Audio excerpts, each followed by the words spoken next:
এ বাবা, ঘাস পাতা সিদ্ধ হচ্ছে। হ্যাঁ, আমরা বাঙালি, আমরা ঘাস পাতাও খাই। কি ঠিক বললাম তো বন্ধুরা? ভিডিওটা পুরো দেখবে, স্কিপ করবে না, তাহলে বুঝতে পারবে এটা কি পাতা রান্না হচ্ছে। ঠিক আছে? অবশ্যই কিন্তু কমেন্ট করবে আমাকে। আমি তো এটা তোমাদের বলবই, কিন্তু তার আগে তোমরা আমাকে কমেন্ট করে জানাও যেটা কি পাতা। ছটপট ছটপট কমেন্ট করে দাও আমাকে। চলো দেখো এটা কি পাতা রান্না হচ্ছে। কেমন? এটা কি পাতা আমি বলে দিচ্ছি। চলো, এটা হচ্ছে কফির ডাঁটার যে পাতাগুলো থাকে সেই পাতা। সেই পাতা তোমরা একবার এটা করে খেতে পারো।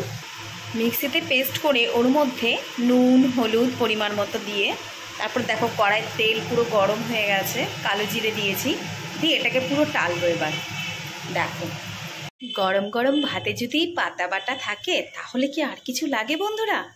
তা চলো, আজকে এটা রেডি হয়ে গেছে, এই দুটোই করবো। আর ভাত তো হয়েই গেছে। এই পাতা বাটা দিয়ে তোমরা যদি একবার ভাত খাও বন্ধুরা, বলবে মাংস আমার দরকার নেই, আমি পাতা বাটা দিয়েই শুধু ভাত খাবো। তো চলো বন্ধুরা, ভিডিওটা আশা করি তোমাদের খুব ভালো লেগেছে। ভালো লাগলে অবশ্যই লাইক কমেন্ট সাবস্ক্রাইব ফলো করে কিন্তু আমার পাশে থেকো আমার প্রিয় বন্ধুরা। কেমন?